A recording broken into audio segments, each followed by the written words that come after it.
Earth's response came at dawn, Galactic Standard Time.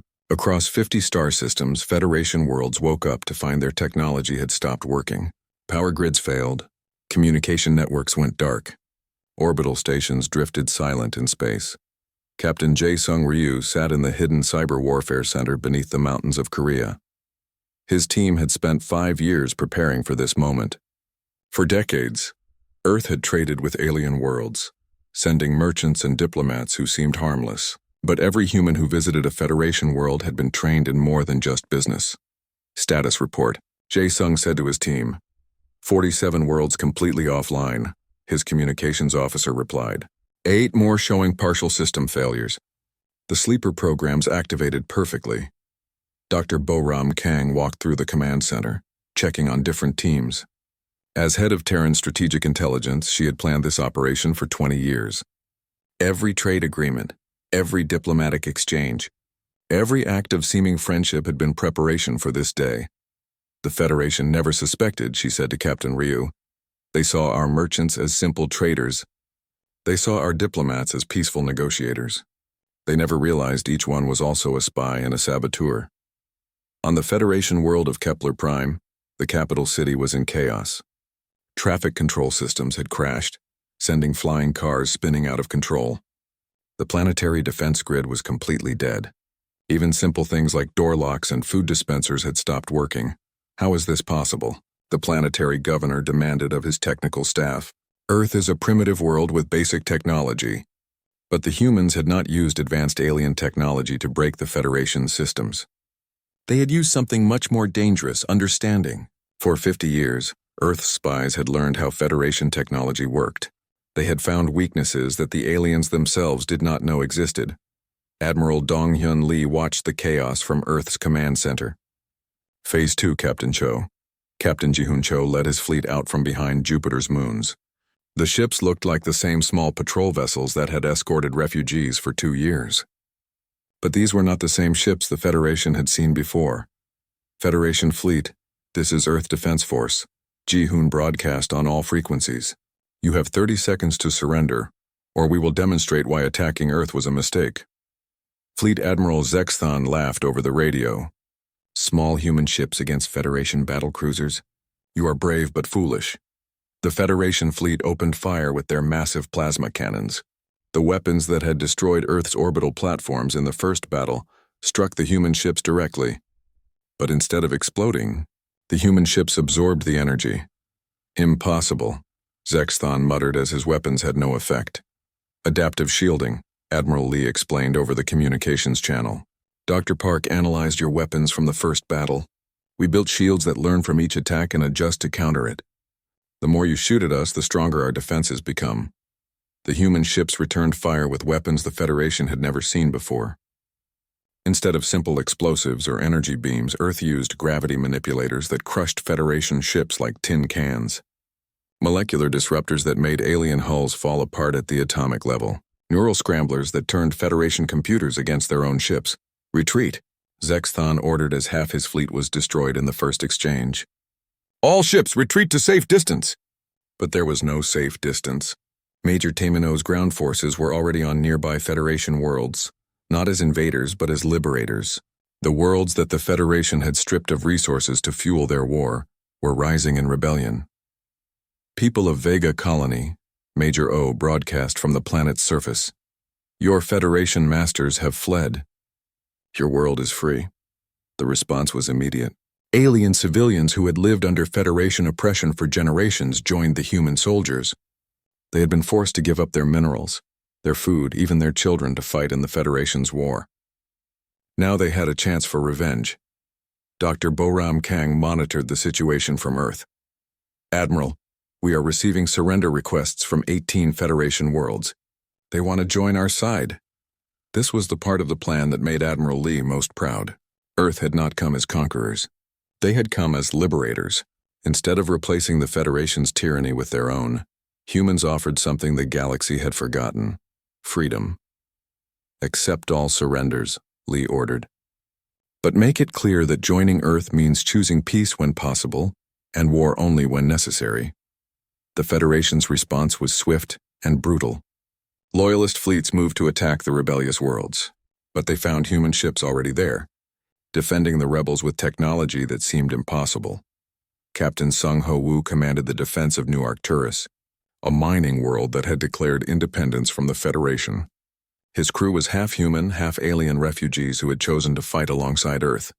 Federation fleet approaching, his alien communications officer reported. 50 ships, heavy cruiser class. All stations prepare for battle, Sung Ho ordered. Remember, we are not just fighting for Earth. We are fighting for every world that wants to be free. The battle was unlike anything the galaxy had seen before. Human ships worked together with alien rebel vessels, combining different technologies and tactics.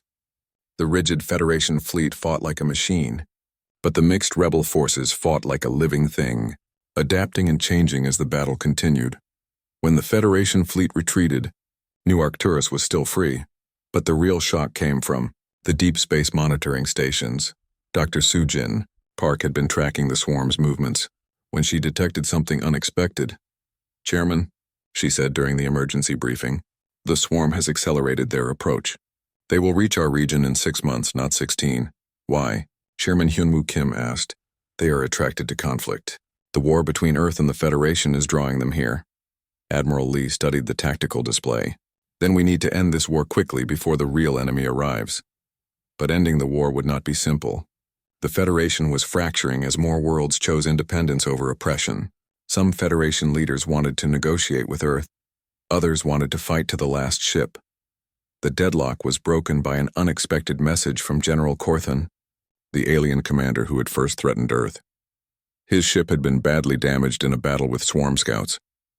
"Earth ships," he broadcast weakly. "This is General Corthan. I am requesting immediate assistance." Captain Ji-Hoon Cho was the nearest human commander. His first instinct was to ignore the alien who had threatened his home. But then he remembered something Chairman Kim had said. "We choose peace when possible." "General Corthan, this is Captain Cho. We are coming to assist." "Captain," his weapons officer said, "he threatened to conquer Earth. Why are we helping him?"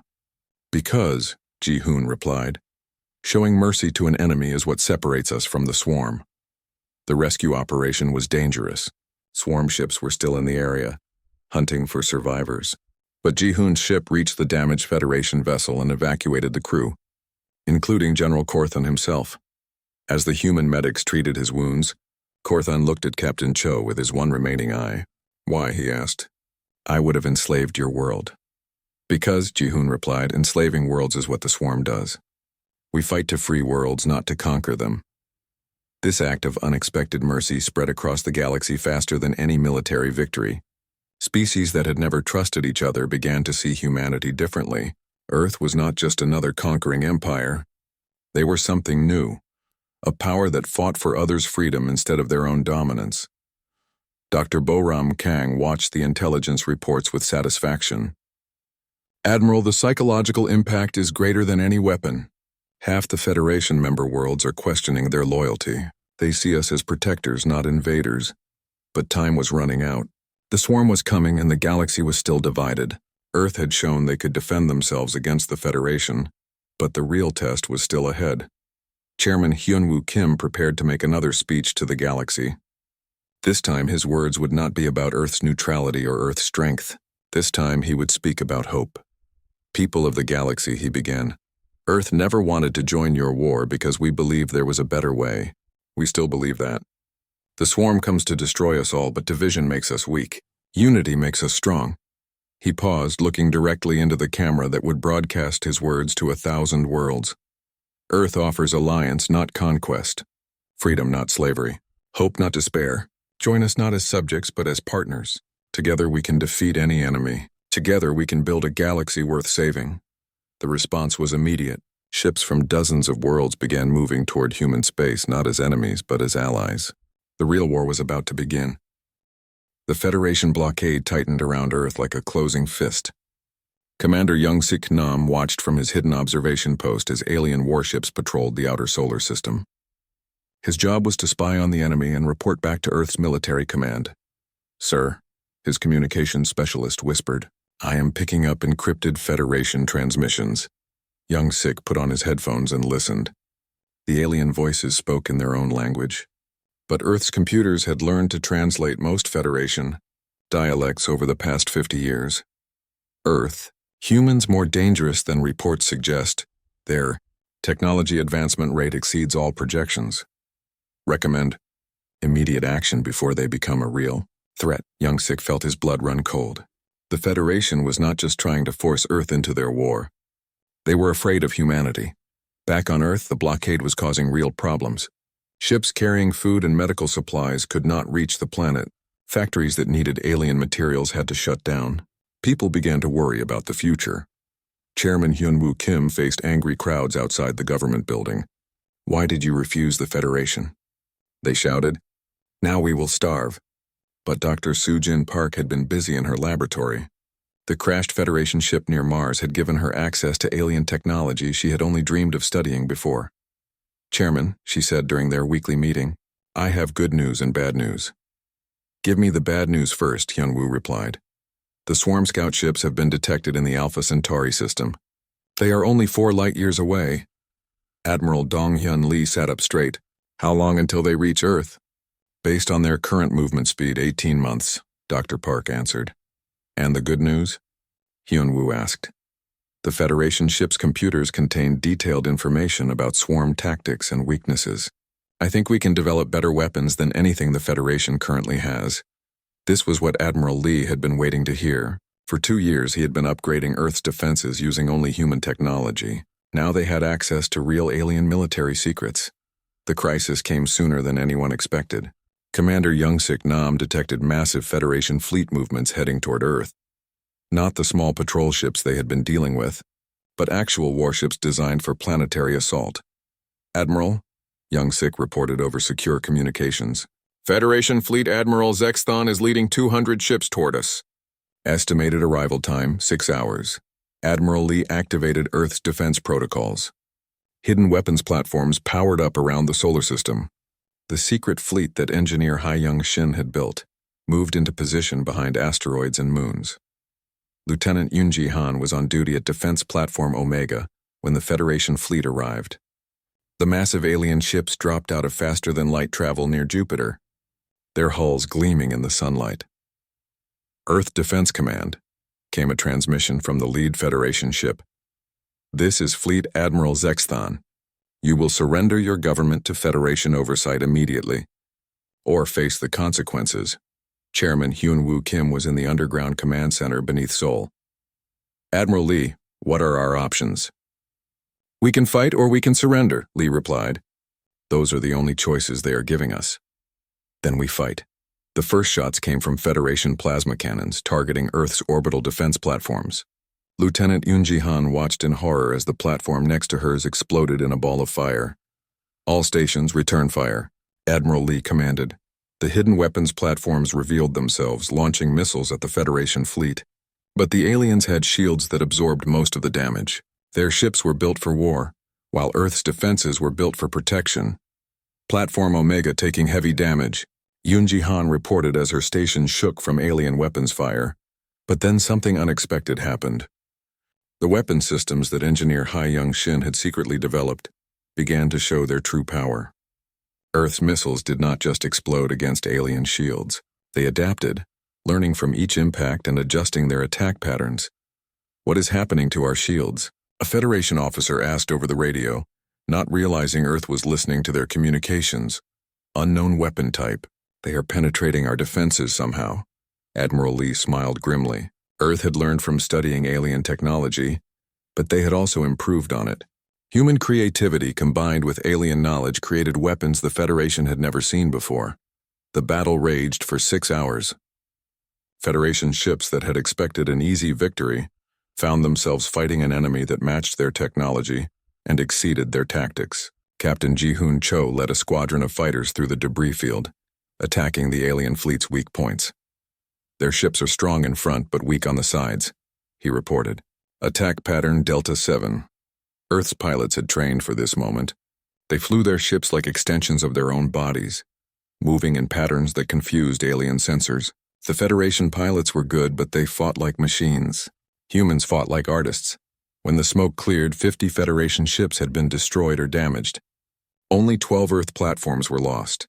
The remaining Federation fleet retreated to the edge of the solar system. Fleet Admiral Zexthon sent one final message. You have made a grave mistake. Earth. The Federation controls 3,000 star systems. You have defeated one small fleet. We will return with 10 fleets, then 100 if necessary. But Chairman Hyunwoo Kim was ready with his own message. Broadcast to every Federation world and every alien government in the galaxy. Earth tried to remain neutral in your war. We offered friendship and trade. We welcomed your refugees and shared our knowledge. But you chose to see our peace as weakness. You chose to attack us instead of the real enemy that threatens us all. He paused, letting his words sink in across the galaxy. The swarm comes closer every day while you waste ships attacking peaceful worlds. Earth did not want to join your war, but you have forced us to defend ourselves. So be it. The message continued. From this moment forward, Earth considers the Federation a hostile force. Any Federation ship entering our space will be destroyed. Any Federation world that attacks human citizens will face retaliation. You wanted Earth to join a war. Congratulations. Now you have 2 wars to fight. Dr. Sujin Park was monitoring alien communications when the message was broadcast. She watched as panic spread through Federation territories. Their leaders had expected an easy victory over primitive humans. Instead, they faced a new enemy with technology they did not understand. Chairman, she reported, the Federation Council is meeting in emergency session. Several member worlds are questioning the attack on Earth. And the swarm? Hyunwoo asked, still approaching, 16 months until they reach the outer solar system. Commander Young-Sik Nam had intercepted more Federation transmissions. The intelligence he gathered was disturbing. Sir, the Federation knew about Earth's real military strength. They attacked us not to force us into their war, but to weaken us before the swarm arrives. This revelation changed everything. The Federation was not just trying to recruit Earth. They were trying to eliminate a potential rival before the real war began. Admiral Lee began planning Earth's response. If the Federation wanted to play these games while the swarm approached, humanity would show them what happens when you attack someone who tried to be your friend. Engineer Hai Young Shin was already working on new weapon systems. Admiral, how long do we have before they return? Knowing the Federation, 2 weeks for their reinforcements to arrive. Then we have 2 weeks to show them why attacking Earth was the biggest mistake they ever made. The war had come to Earth, but not in the way anyone expected. Now humanity faced enemies on 2 fronts, the Federation that had betrayed them, and the swarm that consumed everything in its path. But Earth had one advantage that no one else in the galaxy possessed. Humans had learned to fight each other for millions of years before they learned to fight aliens. War was in their blood, even if they chose peace when possible. The galaxy was about to learn why that choice made humanity more dangerous, not less. 2 years had passed since Earth rejected the Federation's offer. Captain Ji-hoon Cho guided his patrol ship toward another refugee vessel. This was the 15th ship this week, all fleeing from swarm attacks. Captain, his communications officer called. The refugee ship is asking for asylum again. Ji-hoon sighed. Every day more aliens arrived at Earth's borders. They came in broken ships carrying nothing but stories of horror. The swarm had taken their worlds, their families, everything they had ever known. Same answer as always, Ji-hoon said. We will give them supplies and fuel, but they cannot stay. Chairman Hyunwoo Kim's orders were clear. Earth would help refugees, but it would not let them settle on human worlds. Too many aliens meant too many risks. The Federation could use refugees as spies. The swarm could hide among them. On Earth's moon, engineer Hai Young Shin worked day and night on the defense systems. Her team had built massive shield generators around every major city. Orbital platforms floated above the planet, armed with the most powerful weapons humanity had ever created. How many more platforms do we need? Asked her assistant. Never enough, Hai Young replied, wiping sweat from her forehead. The Federation has ships the size of cities. If they ever decide we are their enemy, we need to be ready. Her brother Minho Shin flew fighter patrols near Jupiter. As a pilot, he saw the refugee ships up close. He watched families huddled together in cold cargo holds, children who would never see their home planets again. This is wrong, Minho told his squadron leader after another refugee escort mission. We could help these people. Earth has empty continents. We have food and shelter. Orders are orders, the squadron leader replied. We stay neutral. But Minho was not the only human having doubts. Across Earth, people watched the news reports. They saw images of destroyed worlds. They heard stories from the refugees their ships turned away. Dr. Sujin Park had new samples to study. A Federation ship had crashed near Mars, carrying swarm specimens from recent battles. What she found made her hands shake. Chairman, she said during the emergency meeting, the swarm is learning faster than we thought. These new samples show they can copy any technology they encounter. What do you mean? Hyun-woo asked. If the swarm captures a Federation ship, they can build their own version within days. They do not just eat the crew. They eat the knowledge inside their minds. Admiral Dong-hyun Lee stood up from his chair. That changes everything. If the swarm reaches our defenses, they will learn how to counter them in real time. There is more, Dr. Park continued. I found human DNA in the samples. The room went silent. Human DNA meant the swarm had already encountered people from Earth. But how was that possible? There was a deep space mining station that went dark 6 months ago. Admiral Lee said slowly. We assumed it was an equipment failure. Station Omega-7, Dr. Park nodded. 43 crew members. All human. If the swarm took them, then they know everything about human technology, Hyun-woo finished the thought. The situation grew worse each day. Federation ships stopped coming to Earth with diplomatic messages. Instead, they set up checkpoints around the solar system. Any ship trying to reach Earth had to pass through Federation inspections. They are cutting us off, Admiral Lee reported. No more trade ships. No more information exchanges. They want to pressure us into joining them. Captain Ji-hoon Cho experienced this firsthand when a Federation cruiser intercepted his patrol. Earth vessel. You are entering restricted space, the alien commander said over the radio. This is the Jupiter system, Ji-hoon replied. It belongs to Earth. Not anymore. The Federation Council has declared this area a military zone. Turn back now. Ji-hoon had no choice but to retreat. When he returned to Earth, he was angry. They treat us like enemies now. We tried to stay neutral, but they will not let us. The final diplomatic meeting came 3 months later. General Korthon himself arrived at Earth. Unlike Ambassador Talvek, this alien was a warrior. Scars covered his gray skin. One eye was gone, replaced by a mechanical implant. Chairman Kim, Korthon said without any greeting. The Federation Ruling Council has made a decision. Earth will join the war, or Earth will be considered hostile. We are not hostile to anyone, Hyun-woo replied. We simply choose not to fight. By refusing to fight the swarm, you help them, Korthon said. Your advanced technology could save millions of lives, but you keep it to yourselves like selfish children. Dr. Park was at the meeting again. She had prepared a presentation showing Earth's research on the swarm.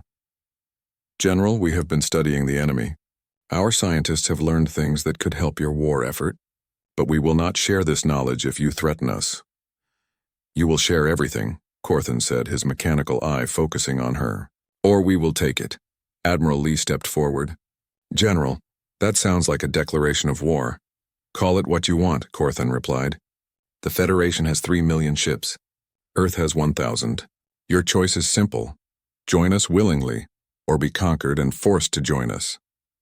After the alien general left, Hyun-woo called another emergency session of the Terran Council. This time the debate was different. The Federation was no longer asking. They were demanding.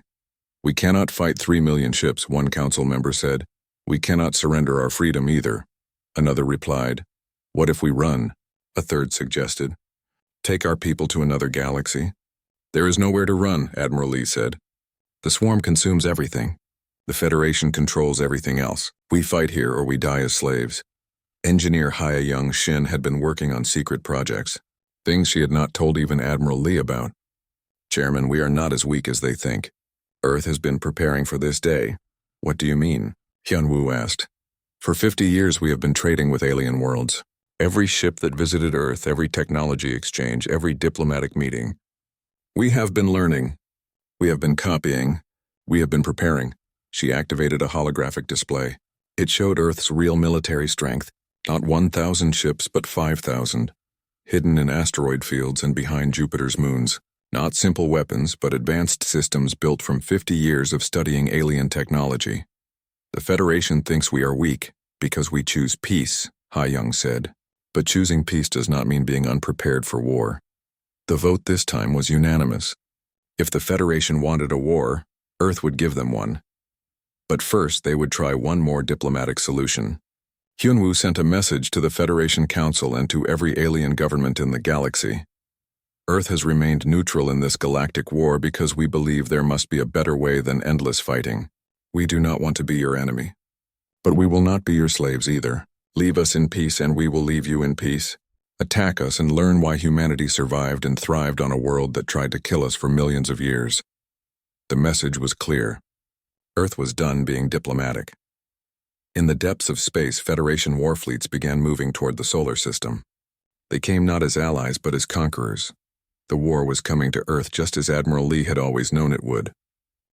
The morning sun cast long shadows across the Terran Council building in Seoul. Chairman Hyunwoo Kim sat at his desk, reading the same message for the 10th time. The alien words on his screen made his stomach twist with worry. "Chairman, they are here," his assistant said through the door. Hyunwoo straightened his tie and walked to the meeting room. The alien ambassador waited inside, its blue skin shining under the lights. Ambassador Talvek had visited Earth many times before, but today felt different. "Chairman Kim," Talvek said in perfect Korean. "My government grows tired of waiting." Hyunwoo sat down across from the alien. "Ambassador, our position has not changed. Earth will not join your war." "The Void Swarm has destroyed 12 more systems this month," Talvek said. His voice carried fear that even his translator could not hide. "Billions are dead. Your planet has the technology and ships we need." "We are sorry for your losses," Hyunwoo replied.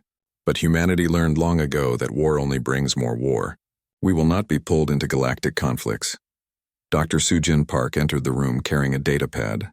As Earth's top scientist studying alien life, she had spent years learning about the galaxy's many species. The swarm worried her more than anything else she had studied. "Chairman," she said softly, "the samples we studied show the swarm is getting stronger. They learn from every battle." Talvek leaned forward. "Dr. Park speaks truth. The swarm does not just kill, it absorbs. Every ship they destroy makes them smarter. Every world they eat makes them hungrier." Hyunwoo had seen the classified reports. Entire star systems stripped bare, planets turned into empty rocks floating in space. The swarm moved like a plague across the galaxy, consuming everything in its path. "How many worlds have joined your Federation's war effort?" Hyunwoo asked. 3,000 systems fight alongside us," Talvek answered proudly. "And how many have fallen to the swarm since the war began?" Talvek's blue skin darkened. 800 systems. In 50 years of contact, Earth has lost 0 systems to the swarm, Hyunwoo said firmly. "Our isolation protects us." Admiral Dong-hyun Lee had been quiet during the meeting, but now he spoke. "Chairman, with respect, isolation only works if the threat stays away. The swarm is moving toward our region of space." The Admiral commanded Earth's defense fleet. His ships patrolled the solar system, watching for any threats. Lee was a careful man who planned for every possibility. He knew Earth's military was strong, but he had never fought aliens before. "Admiral Lee raises good points," Dr. Park said. "The swarm follows a pattern. They attack weak targets first, then move to stronger ones. By staying neutral, we may have painted ourselves as weak." Talvek nodded eagerly. "The Federation offers Earth full membership. Your ships would join our fleets. Your scientists would work with ours. Together we can defeat the swarm." "And what happens after the war?" Hyunwoo asked. "Does Earth get to leave the Federation? Do we get our independence back?" "The Federation is forever," Talvek said. "Once you join, you belong to something greater than any single world." This was what Hyunwoo feared most. For 300 years, Earth had been united under one government. No more wars between nations. No more suffering caused by those who wanted power over others. The Terran Council represented all of humanity, and they would not give that up. "We need time to discuss this," Hyunwoo said. "Time is what we do not have," Talvek replied, standing up. "The swarm comes closer every day. Soon, isolation will not protect you." After the alien left, the 3 humans sat in silence. Dr. Park was the first to speak. "I have been studying the swarm for 5 years. They are unlike anything we have ever seen. They do not think like us. They do not feel pain or fear. They exist only to consume." "Our fleet is strong," Admiral Lee said. "We have 1,000 ships all equipped with the best technology Earth can build. But the Federation has 30,000 ships and they are still losing. Hyunwoo walked to the window. Below he could see the busy streets of Seoul. People went about their daily lives not knowing that aliens were asking Earth to join a galactic war. Children played in parks. Families shared meals together. This was what he had sworn to protect. Chairman, Dr. Park said, there is something else. The swarm samples we studied show traces of other species. DNA from races we have never met. I think the swarm does not just kill its victims. It keeps them somehow. This news made Admiral Lee sit up straight. Keeps them how? I am not sure, Dr. Park admitted. But the samples contain living tissue from dozens of different alien species. Some of these races went extinct thousands of years ago, according to Federation records.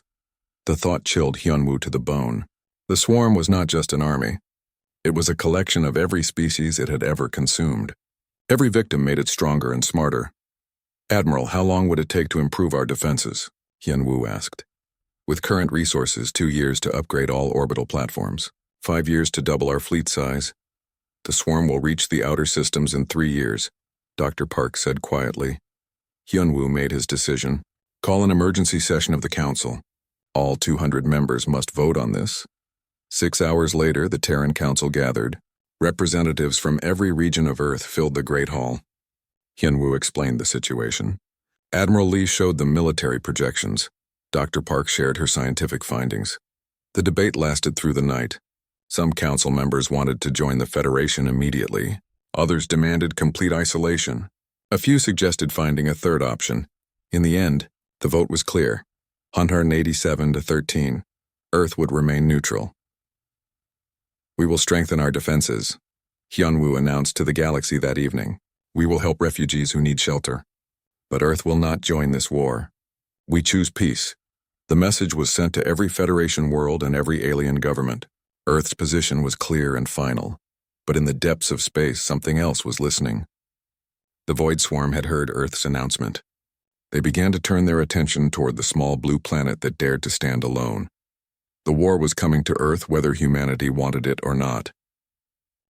The combined Human Federation fleet was the largest gathering of ships in galactic history.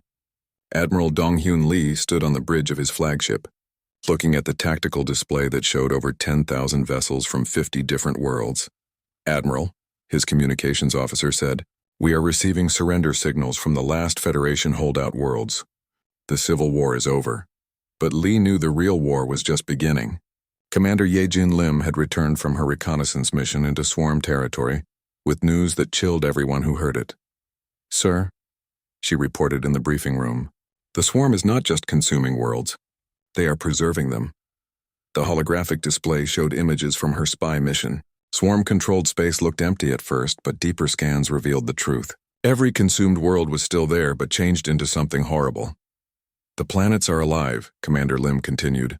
The Swarm does not destroy civilizations. It absorbs them. Every person, every animal, every thinking being becomes part of the collective consciousness. Dr. Sujin Park had been studying the data for 3 days. The implications are terrifying. The Swarm contains the minds of every species it has ever encountered. Billions of conscious beings, trapped inside the collective. General Corthan, his wounds healed but his spirit changed by the human rescue, spoke from his seat at the planning table. We have been fighting this war wrong.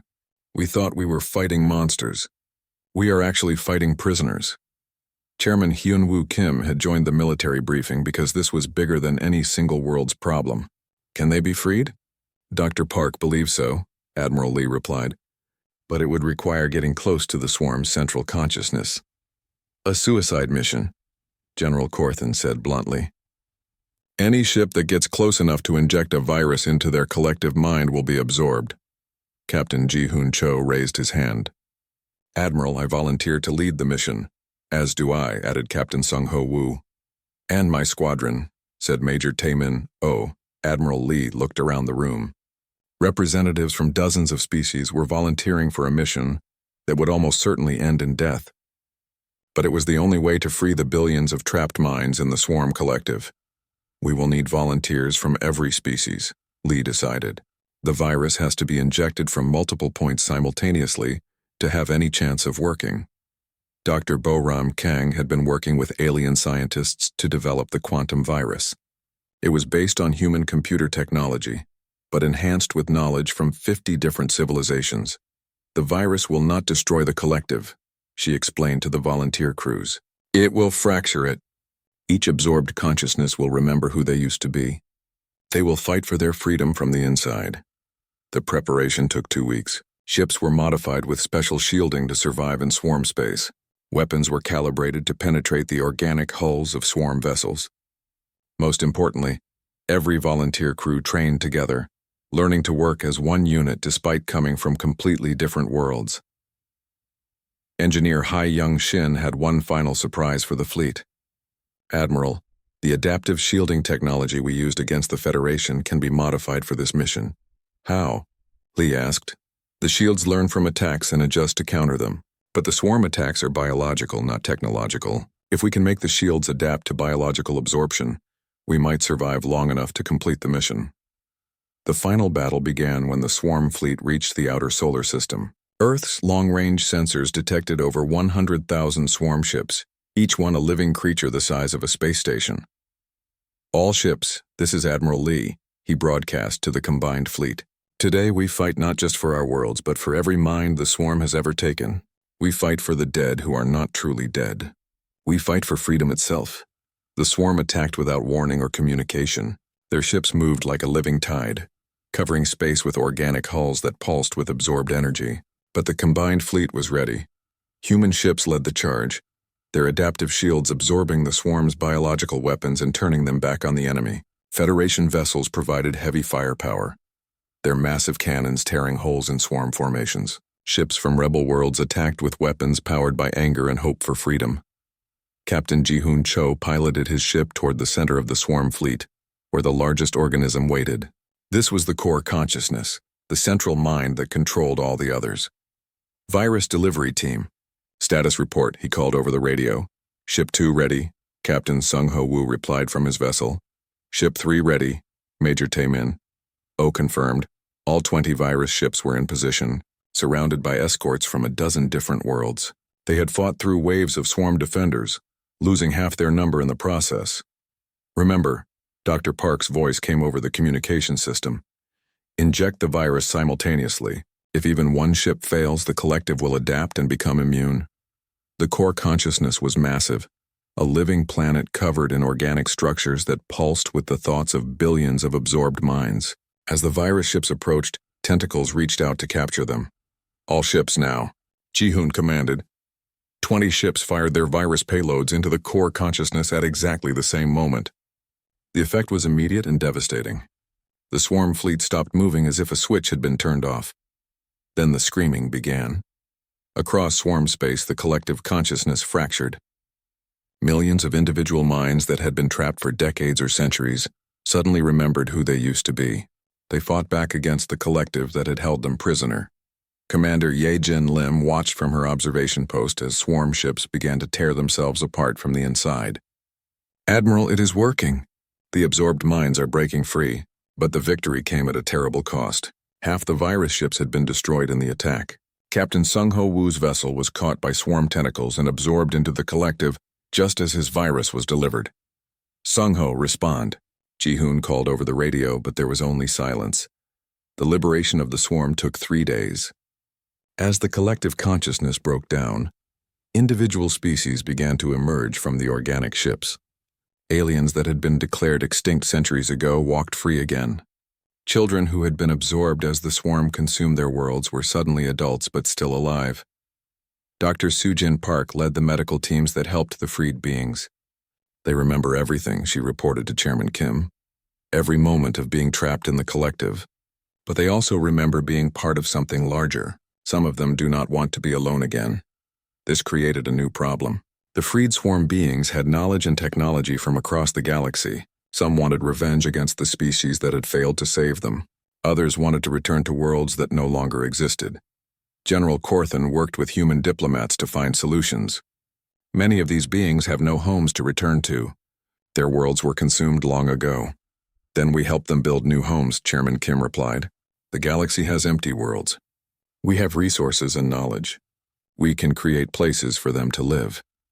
The aftermath of the war was more complex than the fighting itself. The Federation was gone, replaced by a loose alliance of free worlds. The Swarm no longer existed as a collective, but millions of former Swarm beings needed help rebuilding their lives. Captain Ji-Hoon Cho found himself leading construction efforts on New Haven, a world being prepared for Swarm refugees. The irony was not lost on him. Earth had refused to take refugees during the war, but now they were helping to create entire worlds for beings they had freed from the Swarm. "Captain," one of the alien refugees said to him, "why do humans help us? We were your enemy." "You were never our enemy," Ji-Hoon replied. "You were prisoners. Now you are free. That is what we fought for." Engineer Haya Young-shin was working on her greatest project yet, combining human technology with knowledge from the freed Swarm minds. The result was technology that seemed almost magical. Ships that could heal themselves, cities that grew like living things, weapons that refused to fire on peaceful targets. Admiral Lee addressed the new Galactic Council 6 months after the war ended. Representatives from over 300 worlds sat in the Great Hall that had been built on Earth. "We did not fight this war to create an empire," he said. "We fought to create something better, a galaxy where every world chooses its own path, where differences make us stronger, not weaker, where war is the last resort, not the first." Dr. Boram Kang had one final report for the Council. "The technology we captured from the Swarm's collective memory includes knowledge from civilizations that died out millions of years ago. We have the chance to learn from every species that ever reached for the stars. But perhaps the most important change was in how the galaxy saw Earth. Humanity was no longer the stubborn isolationist world that refused to fight. They were the species that had shown mercy to enemies, freedom to slaves, and hope to the hopeless. The war had ended not with conquest, but with liberation, not with one species ruling others, but with all species working together. Earth had refused to join the war until the first salvo came from the fleet. But when the real fighting began, humanity had shown the galaxy what it meant to fight not for domination, but for freedom itself.